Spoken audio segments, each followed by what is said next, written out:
നമ ശിവായ.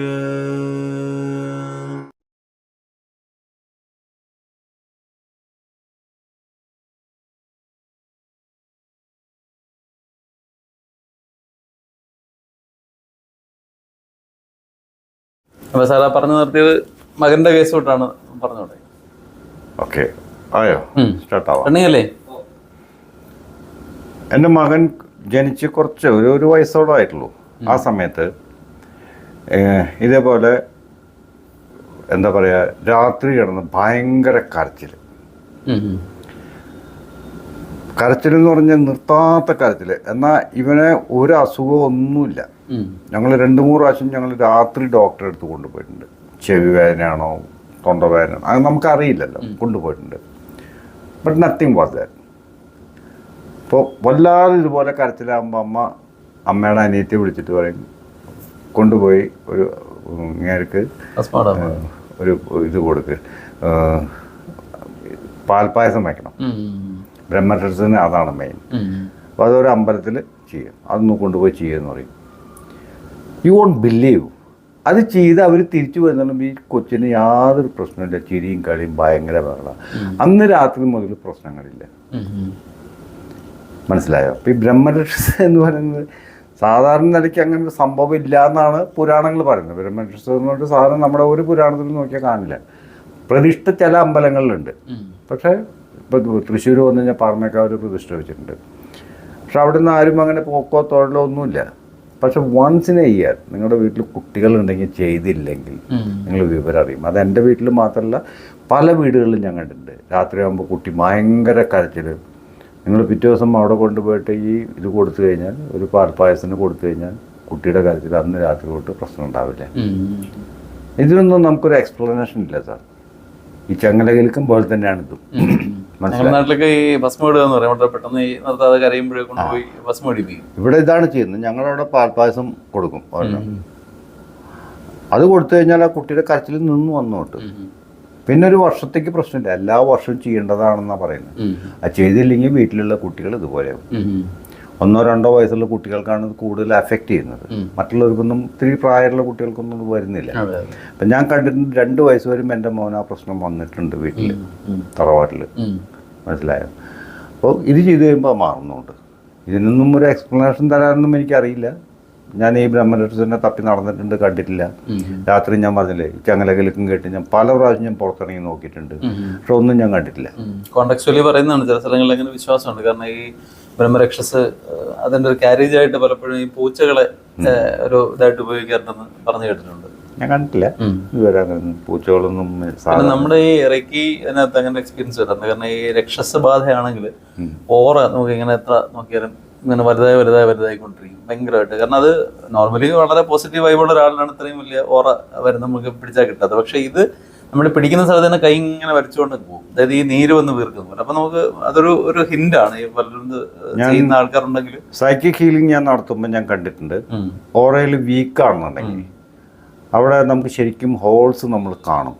ഇവരുടെ സൈക്കിക് ഹീലിംഗ് നമ്മളൊരു വ്യക്തി മുമ്പിലിരുത്തി നമ്മൾ നോക്കുമ്പോൾ തന്നെ അവിടെ അവരുടെ ഓറയിൽ പല സ്ഥലത്തും ഹോളായിട്ടാണ് നമ്മൾ കാണുന്നത്. ബ്ലാക്ക് ഹോൾസ് ആയിട്ട് നമുക്ക് കാണാം. ഇപ്പോൾ ഓരോരുത്തരും ഓരോ രീതിയിൽ കാണുന്നു, അതൊന്നും എനിക്ക് പറയാൻ പറ്റില്ല. ഞാൻ കാണുന്നത് എപ്പോഴും ബ്ലാക്ക് ഹോൾസ് ആയിട്ട് കണ്ടിട്ടുണ്ട്. പക്ഷെ ആ വ്യക്തികൾക്കെല്ലാം എന്തെങ്കിലും ശാരീരികവും മാനസികവുമായിട്ടുള്ള പ്രശ്നങ്ങൾ ഉണ്ടായിട്ടുണ്ട്. എന്നാൽ ക്ലിയർ ആയിട്ടുള്ള aura, now I am seeing you, നിങ്ങളുടെ ഓറ എനിക്ക് വളരെ വ്യക്തമായിട്ട് കാണാൻ പറ്റും. മനസ്സിലായോ? പക്ഷെ നിങ്ങളുടെ ഒരു പ്രശ്നം എനിക്ക് കാണുന്നില്ല. അപ്പം എല്ലാം ഞാൻ ഒരേ കണ്ണിൽ കൂടെ കാണുന്നത് അല്ലല്ലോ. ഞാൻ പല ആൾക്കാരും വരുമ്പോൾ ഞാൻ കണ്ടിട്ടുണ്ട്. ഇന്ന് രാവിലെ ഞാൻ പറഞ്ഞല്ലോ 7:30 ഒരു വ്യക്തി വന്നു. ആ വ്യക്തി വരുമ്പോൾ ആ ഡോറ് തുറന്ന് അകത്തേക്ക് കയറിയപ്പോഴേ പുള്ളിയുടെ ഓറ എന്ന് പറയുന്ന സാധനം തന്നെ ബ്ലാക്കായിട്ടാണ് എനിക്ക് തോന്നുന്നത്. ഓറയായിട്ട് പോലും തോന്നുന്നില്ല, ബ്ലാക്ക് കളറായിട്ട് തോന്നുന്നത്. പക്ഷേ ഇത് കഴിഞ്ഞ് തെറാപ്പി കഴിഞ്ഞ് പുള്ളി പോകുമ്പോൾ വൈറ്റായി. അത് ആള് പൊസസ്ഡ് ആണോ? പൊസസ്ഡ് അല്ല, പുള്ളിക്ക് എവിടുന്നോ ഒരു ഷോക്ക് കിട്ടിയിട്ടുണ്ട് ഉള്ളിൽ. മെൻ്റലി നല്ലൊരു അടി കിട്ടിയിട്ടുണ്ട്. അതെന്താണെന്ന് പുള്ളിയോട് ചോദിച്ചിട്ട് പുള്ളിക്ക് അറിയുന്നുമില്ല, പറയുന്നുമില്ല.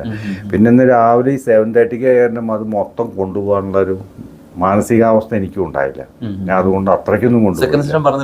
സെക്കൻഡ് സെഷനും തേർഡ് സെഷനും പറഞ്ഞിട്ടുണ്ട്. കാരണം 1-2 സെഷനിൽ വന്നാലും മാത്രമേ പുള്ളിയുടെ മൊത്തം ഡോക്ടേഴ്സുമായിട്ട് ഡിസ്കസ് ചെയ്യാം. അവരാരും കേട്ടില്ല ഈ ഒരു സാധനം ഇത്രയും കോംപ്ലിക്കേറ്റഡ് ആയിട്ടൊരു. കാരണം പുള്ളി എന്നോട് ഒരു ദിവസം വിളിച്ചിട്ട് പറഞ്ഞത് എനിക്കൊന്ന് പൊട്ടിക്കരയാനെങ്കിലും പറ്റിയാൽ മതി, പുള്ളി എന്തെങ്കിലും ഒരു കാര്യം ആലോചിച്ച് ഭയക്കാൻ പറ്റിയാൽ മതി, അത് മാത്രമേ പുള്ളി അത് പുള്ളി ഇന്ന് കണ്ണീന്ന് വെള്ളം വന്നു. പുള്ളിയുടെ ചിരിച്ചു. ഒരു പ്രാവശ്യമല്ല പല പ്രാവശ്യം എന്നോട് ചിരിച്ച് സംസാരിച്ചു. That means the change is that.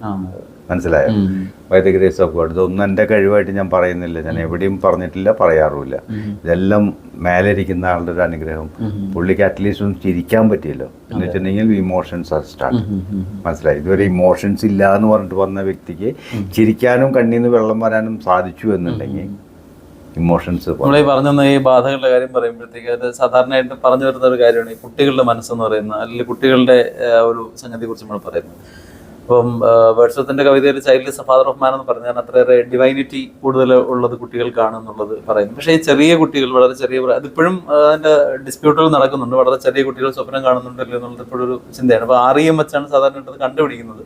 അപ്പോൾ എങ്കിലും ഈ ചെറിയ കുട്ടികളുടെ കോൺഷ്യസ് മൈൻഡ് പോലും സ്റ്റേബിൾ അല്ലാതിരിക്കുമ്പോൾ അവർക്ക് എങ്ങനെ സ്വപ്നം കാണാൻ പറ്റുന്ന ഒരു ചോദ്യം ഇവിടെ വരുന്നുണ്ട്. അപ്പോൾ അവർ മറ്റൊരു ലോകത്താണെന്നുള്ളൊരു ചിന്ത ബാക്കി അങ്ങനെയുള്ള അതുമായി അനുബന്ധമായിട്ട് ഈ പ്ലേറ്റോയുടെയൊക്കെ തിയറി ഒക്കെ വെച്ച് അതിൽ പറയുന്നുണ്ട്. Prenatal existence of the soul എന്നൊക്കെ പറഞ്ഞിട്ട് വലിയ വലിയ ഘടാഘടിയും തിയറികളൊക്കെ അതിനകത്ത് പറയുന്നുണ്ട്. അപ്പോൾ ഇവിടെ ഞാൻ ചോദിക്കുന്ന കാര്യം, ചില കുട്ടികൾ ഇങ്ങനെ ഈ പിന്നെ ഈ എന്താ പറയുക, ഈ പൂച്ചക്കുഞ്ഞുങ്ങളെ കുറിച്ച് സാധാരണ പറയാറുണ്ട്. അവരിങ്ങനെ അദൃശ്യരായ ശത്രുക്കളെ ആക്രമിക്കുന്ന പോലെ ഇങ്ങനെ മറന്നു കിടന്ന് ഇങ്ങനെ ഇതാക്കുന്നതൊക്കെ ആയിട്ട് പറയുന്നത് കളിയുടെ ഭാഗമായിട്ട് നമ്മൾ എടുക്കും. പക്ഷേ ഈ കുട്ടികളും പലപ്പോഴും അങ്ങനെ ചെയ്യാറുണ്ട്. അദൃശ്യമായ എന്തോ ഒരു എൻറ്റിറ്റീസുമായിട്ടുള്ള ഒരു കമ്മ്യൂണിക്കേഷൻ, ഈ രീതിയിലുള്ള ഒരു കമ്മ്യൂണിക്കേഷൻ നമ്മൾ കണ്ടു. ഇതിന് ഞങ്ങളെയൊക്കെ പഠിപ്പിച്ചിട്ടുള്ള ഇതനുസരിച്ച് ഹിപ്നോതെറാപ്പിയിൽ ഇത് വെച്ചിട്ട് നമ്മുടെ ജന്മങ്ങളാണ് ഇതിന്റെ കാരണം. മനസ്സിലായോ? പൂർവ്വജന്മത്തിലെ ഓർമ്മകൾ അല്ലെങ്കിൽ ആ കാര്യങ്ങൾ മുഴുവനും ഈ കൊച്ചു കുഞ്ഞുങ്ങൾക്ക് ഒരു 2 വയസ്സ് വരേക്ക് മെമ്മറിയിൽ നിൽക്കും. മനസ്സിലായോ? അത് കഴിയുമ്പോഴാണ് നമ്മളുടെ സോഷ്യൽ ഇതനുസരിച്ച് അവരുടെ ഡിലൂഷൻ എല്ലാം ഡിലീറ്റ് ആയി പോകുന്നത്. അത് വീട്ടുകാരും ഈ 3 വയസ്സ് വരെ കുട്ടിക്ക് തീരുമാനിക്കാന്ന് പറയുന്നത്. ഈ ഒരു സാഹചര്യം അതിന് അത്ര ഇഷ്ടപ്പെട്ടില്ലെന്നുണ്ടെങ്കിൽ തിരിച്ചു പോകാനുള്ള ഒരു ഓപ്ഷൻ വരെ അതിന് എടുക്കാം എന്ന്, അത്രയും വലിയ പവർ വരെ അവർക്കുണ്ടെന്നാണ്. ഇപ്പോൾ എൻ്റെ അടുത്ത് ഇന്നലെ ഒരാൾ വന്നിരുന്നു. 1.5 വയസ്സുള്ള കുട്ടിയുടെ പ്രേതം ശല്യം, അവർക്ക് വീട്ടിൽ ഭയങ്കര ശല്യം കുട്ടിയുടെ. 1.5 വയസ്സുള്ളപ്പോൾ മരിച്ചതാ കുട്ടി. അപ്പം ഞാൻ അദ്ദേഹത്തിനെ നോക്കി, അദ്ദേഹത്തിന് യാതൊരു പ്രശ്നമില്ല. ശല്യം മുഴുവനും അമ്മയ്ക്കാ. മനസ്സിലായോ? അമ്മയെ ഉപദ്രവിക്കുന്നു, അമ്മയുടെ ശരീരം എപ്പോഴും പ്രശ്നത്തിലാക്കുന്നു, അല്ലെങ്കിൽ അമ്മയ്ക്ക് ഒന്നും ചെയ്യാൻ സാധിക്കാതെ ആക്കുന്നു. ഇതെല്ലാം അമ്മയ്ക്കാണ് ഉണ്ടാവുന്നത്. ഇദ്ദേഹത്തിനെ നോക്കിയപ്പോൾ ഇങ്ങൾക്ക് യാതൊരു ശല്യങ്ങളും ആ കുട്ടിയിൽ നിന്നുണ്ടാവുന്നില്ല. അപ്പോൾ ഈ 1.5 വയസ്സുള്ള കുട്ടിയുടെ ആത്മാവ് ശല്യപ്പെടുത്താമെന്നുണ്ടെങ്കിൽ there is something behind it which you cannot explain. അവിടെ ഞാൻ ഈ പറഞ്ഞ തിയറിയാണ് വർക്കൗട്ട് ചെയ്യുന്നത്. കഴിഞ്ഞ ജന്മത്തിലെ എന്തോ പ്രശ്നങ്ങൾ കൊണ്ടുവന്നിട്ടുള്ളതാണ്. അപ്പോൾ ഇവർ പറയുന്നതാണ്, നമ്മളെ പഠിപ്പിച്ചിട്ടുള്ള രീതി ഇതാണ്. ഒരു കുട്ടി ജനിച്ച് 1-2 വയസ്സ് വരെയ്ക്ക് ആ കുട്ടിയുടെ പൂർവ്വജന്മം മുഴുവനും അങ്ങ് അവരുടെ തലയിലുണ്ട്. പക്ഷെ അവർക്ക് സംസാരിക്കാനുള്ള കഴിവൊന്നും ഇല്ലാത്ത കാരണം അവരതിനെക്കുറിച്ച് എക്സ്പ്ലെയിൻ ചെയ്യുന്നില്ല, പറയുന്നില്ല. പക്ഷെ അവരാ ജന്മങ്ങൾ ഓർത്തിട്ടാണ് ചിരിക്കുന്നതും കരയുന്നതും ഒക്കെയാണ് പറയുന്നത്.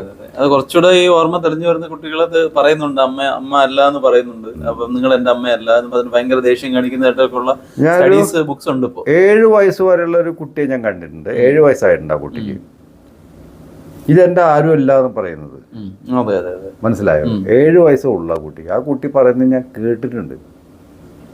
ഞാനപ്പോൾ തെറാപ്പിക്കൊന്നുമില്ല. കാരണം ഈ 7 വയസ്സുള്ള കുട്ടിയെ തെറാപ്പിയിൽ കൊണ്ടുപോകാൻ അവർ വീട്ടുകാരും ചിലപ്പോൾ സമ്മതിക്കില്ല. എനിക്കും അങ്ങനെ അതിനുള്ള കഴിവുണ്ടോ എന്ന് എനിക്കൊരു സംശയമുണ്ട്. പക്ഷെ ആ കുട്ടി പറയുന്നത് ഞാൻ വ്യക്തമായിട്ട് കേട്ടതാണ്. ഇതെന്റെ അമ്മയല്ല എന്ന് പറയുന്നത്. അതൊക്കെ ഒരു പൂർവ്വജന്മത്തിൽ കിട്ടിയിട്ടുള്ള ആയിക്കൂടെ. ഇപ്പൊ ജന്മങ്ങളെ കുറിച്ച് പറയുമ്പോൾ സയൻസ് സമ്മതിക്കില്ലായിരിക്കാം, പക്ഷെ നമ്മളെയൊക്കെ സംബന്ധിച്ച് നമുക്കറിയാം ജന്മങ്ങൾ സത്യം. അയാൻ സ്റ്റീവൻസൺ എന്ന് പറഞ്ഞ ആളാണ് ശരിക്കും ഇതിനെ കുറിച്ച് വളരെ ഗംഭീരമായിട്ടുള്ള സ്റ്റഡീസ് നടത്തിയിട്ട് അദ്ദേഹം എത്രയോ കേസ് സ്റ്റഡികൾ നടത്തി വെച്ചിട്ടുണ്ട്. അപ്പം അതിലെല്ലാം ഇത് പറയുന്നുണ്ട്. അതിൽ ഏറ്റവും രസകരമായ ഒരു കാര്യം, ഒരു ലൈനിങ്കർ എന്ന് പറയുന്ന ഒരു പയ്യന്റെ കേസാണ്, ജെയിംസ് ലൈനിങ്കർ. അത് ഇതുപോലെ അതിപ്പോൾ വീഡിയോ ചെയ്യുന്നുണ്ട്. അതിന് മുമ്പ് തന്നെ റീഇൻകാർണേഷൻ എന്നൊരു ബുക്കുണ്ട്. അപ്പൊ ഇതിനകത്ത് ഇങ്ങനെയുള്ള ഒത്തിരി പുസ്തകങ്ങളുണ്ട്. അതിനകത്ത് അവിടെ ഇവിടേക്കുള്ള ഒരു 20ഓളം കേസുകൾ അവർ ഡിറ്റോ. അപ്പൊ നമ്മുടെ തന്നെ ശാന്തി ദേവിയുടെ കേസ് വളരെ ഇതാണ്. ഗാന്ധിജി തന്നെ നേരിട്ട് അന്വേഷണം നടത്തിയ ഒരു കേസാണ്. പ്രോബ്ലം പൊടി വേണം. ഇപ്പോൾ ഗാന്ധിജി തന്നെ നേരിട്ട് നടത്തിയ ഒരു കേസ് സ്റ്റഡിയാണ് ശാന്തി ദേവിയുടെ കേസ് എന്ന് പറഞ്ഞത്. അപ്പോൾ ഇങ്ങനെ ധാരാളം കാര്യങ്ങളുണ്ട്. അപ്പോൾ ഇതിലോട്ട് അങ്ങോട്ട് ചെല്ലുമ്പോൾ ആക്ച്വലി ഇതൊരു രസകരമായൊരു നാടകമായിട്ട് നമുക്ക് തോന്നും. നമ്മുടെ ടെൻഷനും സമ്മർദ്ദങ്ങളും എല്ലാം മാറി കിട്ടും ഇത് കൂടുതൽ അങ്ങോട്ട് ഇറങ്ങി ചെല്ലുമ്പോൾ. പക്ഷെ കൂടുതൽ പോകുന്നതോറും നമുക്ക് കൺഫ്യൂഷൻസും കൂടും. അതാണ് അതിൻ്റെ മെയിനായിട്ടുള്ള കാര്യം. അതായത് ഇപ്പം നമ്മളിതിനെ അന്വേഷിച്ച് പോകാൻ തുടങ്ങിക്കഴിഞ്ഞാൽ ഇത് ചിലപ്പോൾ നമ്മുടെ മുന്നിൽ കിടക്കുന്ന ആത്മാവ് എന്ന് പറയുന്നത് ചിലപ്പോൾ നമ്മൾ ജനിക്കുന്നേക്കാളും അല്ലെങ്കിൽ ഈ വ്യക്തി ജനിക്കുന്നേക്കാൾ എത്രയോ കാലം മുമ്പ് ജനിച്ചിട്ടുള്ളത്. എല്ലാവരും ഒരേ പ്രായക്കാരാണ്. അല്ല, ഇത് അന്വേഷിച്ച് നമ്മൾ പുറകെ പോയി കഴിയുമ്പോൾ 4 or 5 നൂറ്റാണ്ട് പുറകിലേക്ക് നമ്മൾ പോകേണ്ടി വരും. നമ്മൾ എവിടെ പോയി അന്വേഷിക്കും? അന്നത്തെ കാലത്ത് ഉണ്ടായിരുന്നു ഒന്നും ഇന്നത്തെ കാലത്തില്ല. ഇവര് ചിലപ്പോൾ രാജാവിനെയും കാളവണ്ടിയുടെയും കഥകളൊക്കെ ഇവര് പറയണ്ടാവുക. അപ്പം നമ്മളെവിടുന്നത് കണ്ടുപിടിക്കും? ഇമ്പോസിബിൾ. അല്ല, ഞാൻ പറഞ്ഞാൽ അതിലൊക്കെ ഡിഗ് ചെയ്യണമെന്നല്ല. കാര്യം ഇങ്ങനെയുള്ള എക്സാമ്പിൾസ് കാണുമ്പോഴത്തേക്ക് ഓക്കെ ഇങ്ങനെ ഒരു സംഭവം ഉണ്ട് എന്ന് നമ്മൾ റിയലൈസ് ചെയ്യാൻ പറ്റും. അല്ല, ഡിഗ് ചെയ്യാനായിട്ട് എനിക്ക് ഇഷ്ടമാണ്. ഞാൻ ഒരുപാട് പണ്ട് കാലത്ത് ഞാൻ ഒരുപാട് ഇതിന്റെ പുറകെ പോയിട്ടുണ്ട്. പ്രശ്നങ്ങളിൽ പോയി ചാടിയിട്ടുമുണ്ട്. ഇങ്ങനെ അന്വേഷിച്ച് പോകുമ്പോൾ നീ ആരാ, നിനക്ക് എന്തറിയണം, നിനക്ക് എവിടുന്ന് കിട്ടി എന്നൊക്കെ ചോദ്യങ്ങളൊക്കെ വരാറുണ്ട് എനിക്ക്. അതായത് പലപ്പോഴും നമ്മളെ എന്താ പറയാ വല്ലാത്തൊരു അവസ്ഥയിലേക്ക് എത്തിക്കുന്ന കാര്യങ്ങളൊക്കെ വരും. റീസെൻ്റ്ലി നടന്നിട്ടുള്ള സംഭവങ്ങളാകുമ്പോൾ ഇപ്പോൾ 2 or 3 നൂറ്റാണ്ട് മുമ്പുള്ള കാര്യങ്ങൾ അന്വേഷിച്ച് നമ്മൾ ഓരോ സ്ഥലത്ത് ചെന്ന് കഴിഞ്ഞാൽ മിക്കവാറും അവിടെയുള്ള ഒരു മനുഷ്യനും ഇതിനെക്കുറിച്ച് ഒരു ഗ്രാഹ്യം പോലും ഉണ്ടാവില്ല. അപ്പം നമ്മളൊന്നുമില്ലാതെ പെട്ടിയും കിടക്കി കൊടുത്ത് തിരിച്ചു പോരേണ്ടി വരും. മനസ്സിലായോ? പക്ഷെ ജന്മങ്ങളെന്ന് പറയുന്നത് നമുക്ക് സാറ് ബ്രിയാൻ വേസിൻ്റെ പുസ്തകം വായിച്ചിട്ടുണ്ടാവും. അതിനകത്തൊക്കെ ഉണ്ട്. പിന്നെ ഡോക്ടർ റെയ്മണ്ട് മോഡിയുടെ ബുക്ക്, അതിനകത്ത് പല ജന്മങ്ങളെക്കുറിച്ചും പറയുന്നുണ്ട്. അപ്പം നമുക്കറിയാം ഇങ്ങനെയൊക്കെ സംഭവങ്ങളുണ്ട്. പക്ഷേ ഇത് നമുക്ക് പ്രൂവ് ചെയ്യാനായിട്ട് നമ്മുടെ കയ്യിൽ ഒന്നുമില്ല. ഈ സയൻസ് എന്ന് പറയുന്ന സാധനം ഇപ്പം നമ്മളിപ്പോൾ പ്രൂവ് ചെയ്യാനൊന്നും ഇല്ലെന്നല്ല. കാരണം ഇന്നത്തെ സയൻസിന്റെ ഡിവൈസിൽ വെച്ച് നമുക്ക് പ്രൂവ് ചെയ്യാൻ പറ്റും. നമുക്ക് പ്രൂവ് ചെയ്യാൻ പറ്റില്ല. ഇപ്പോൾ സൈക്കോതെറാപ്പി എന്ന് പറയുന്ന അല്ലെങ്കിൽ ഹിപ്നോതെറാപ്പി എന്ന് പറയുന്ന സാധനം സയൻസിന്റെ കണ്ണിൽ കൂടെ നോക്കുമ്പോൾ സ്യൂഡോ സയൻസ് ആണ്. പക്ഷേ നമ്മളിതുകൊണ്ട് ഇത് കൊടുത്തു കഴിയുമ്പോൾ ആൾക്കാർക്ക് ഗുണം കിട്ടുമ്പോൾ അതിനെ ഞാൻ എങ്ങനെ സ്യൂഡോ സയൻസ് എന്ന് പറഞ്ഞ് തള്ളും? അല്ലെങ്കിൽ ഇപ്പൊ കുറച്ച് ദിവസം മുമ്പ് സ്യൂഡോ സയൻസ് എന്ന് പറഞ്ഞു ഇപ്പൊ എന്തായാലും നോയറ്റിക് സയൻസ് എന്ന സാധനം വരുന്നുണ്ട്, വന്നു കഴിഞ്ഞു, വളരെയേറെ പ്രാബല്യത്തിൽ വന്നു കഴിഞ്ഞു. അപ്പൊ അതിനകത്ത് ഇതൊന്നും ഒരു പ്രശ്നമേ അല്ല. കഴിഞ്ഞ പ്രാവശ്യം ഞാനിവിടെ വന്നപ്പോൾ ഇവിടെ വന്ന് ഞാൻ താമസിക്കുമ്പോൾ എൻ്റെ അടുത്ത് ഒരാൾ വിളിച്ച് പറഞ്ഞു ഒരു പ്രശ്നമുണ്ട്, ഒരാളുണ്ട്, വക്കീലാണ്, ഇദ്ദേഹത്തിനെ ഞാനൊന്ന് കൊണ്ടുവരട്ടെ സാറിനൊന്ന് കാണിക്കാനായിട്ട് ചോദിച്ചു. ഞാൻ പറഞ്ഞു എന്താ പ്രശ്നം ചോദിച്ചു. ഡോക്ടർമാർ പറഞ്ഞു സ്കിസോഫ്രീനിയാണെന്നാണ് പറയുന്നത്. ഞാൻ പറഞ്ഞു അയ്യോ അങ്ങനത്തെ കേസാണെങ്കിൽ എൻ്റെ അടുത്ത് വന്നിട്ട് ഒരു കാര്യമില്ല, അതൊക്കെ ഹൈ ലെവൽ ട്രീറ്റ്മെൻറ്റിൻ്റെ ആവശ്യമുള്ളതാണ്.